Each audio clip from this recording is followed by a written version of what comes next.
Did you see this suit, Andy? This is very cool. Like, look at that. It used to be called seconds. Now it's called fashion. Yeah, right? that is very, very cool. Thanks.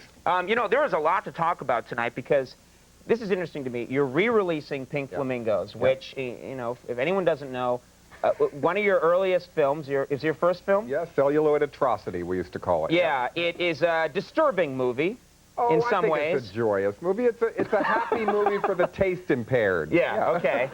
This movie, you know, has some disturbing things in it, maybe, for the common person. Yeah. And there are a lot of people who are probably going to go and see the film because they saw Hairspray with Ricky Lake in it, and they think, oh, this is going to be a fun movie, and they're going to take the kids, and the kids will be serial killers after that. No, no, then they get home, and they sit down with the family, and they get to the artificial insemination scene, and there's big trouble, right? You know? And they call the police, which I don't get. You know, I would just turn it off.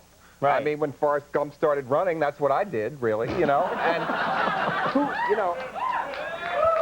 Who could I call? Is there a number for, you know, for people like us that hate those kind of movies? You know, why are you including us? Right. Yeah. Well, yeah. We love all movies everywhere. Hi, America. I like all movies but that one. Yeah. It's the running part really offended you. Well, let's talk about some stuff. Yeah. Oh, it did. When he started running, I had to like hold on.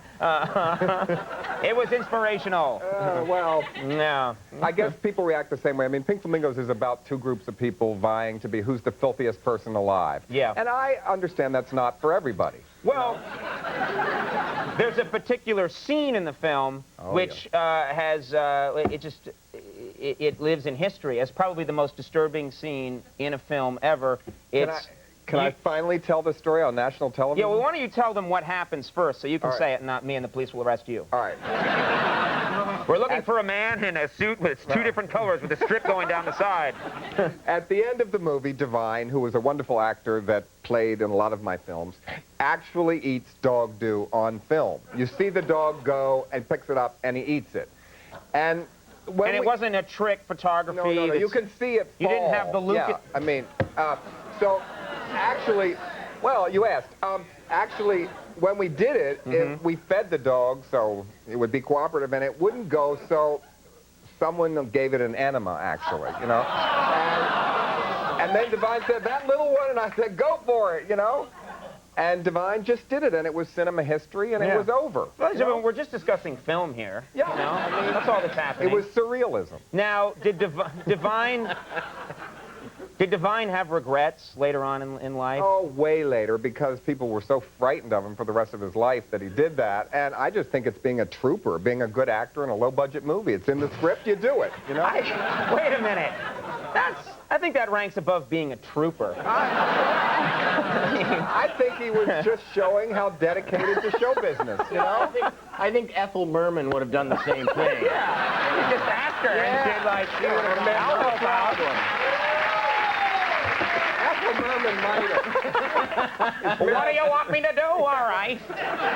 Come on, go there, little doggy. Let's get to it.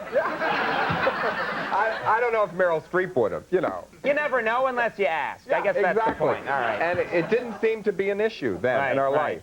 You know? Now, your parents put up, what's amazing to me is your parents put up the money for Pink Flamingos at the time because you had no money. Yes.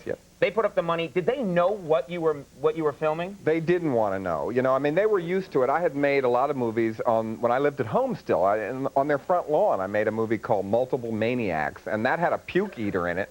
And I don't know to this day if they knew about the puke eater. They might only know now about it. There seems to be a common genre in your films. They're oral adventures.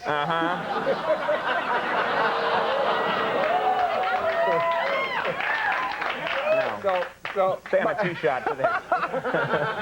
Don't cut to me on that, Liz. Cut to him. My parents have been very loving and very supportive through the whole thing. I would say so. They're troopers. Yeah, they are. And my mother said recently, People magazine called them and said, so what do you think of this film? And she said, well, we're very proud of our son, but we see no reason to subject ourselves to this film. And they've never seen it. I love that. I don't think they should see it. Well, no, good enough. I heard, and I don't know if this is true, that you used to, back in the lean days, you used to shoplift quite a bit, and that you're open about it now. You're talking about it. That was one of my first jobs, yes.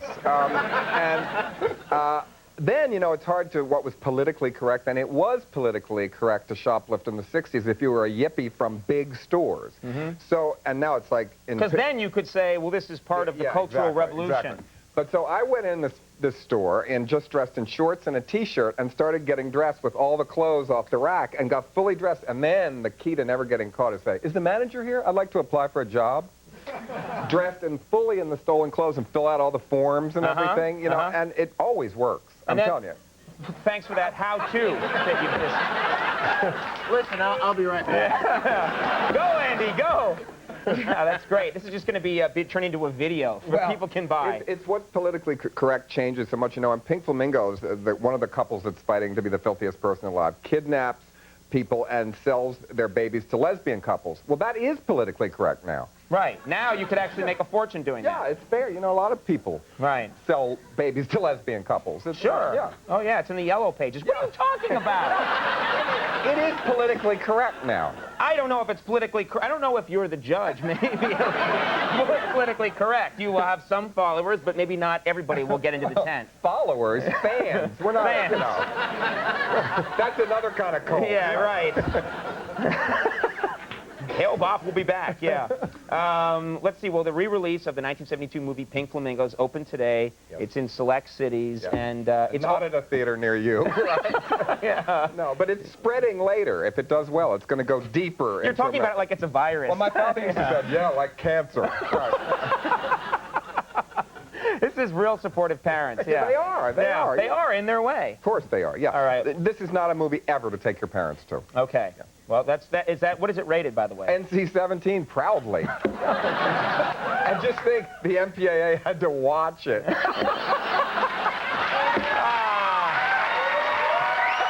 work is done, yeah. Thank you. John Waters, thanks so much for coming. We always have a blast when you stop by. Please come by again. Stephanie Seymour's coming up. We'll be right back. We'll see you in a bit.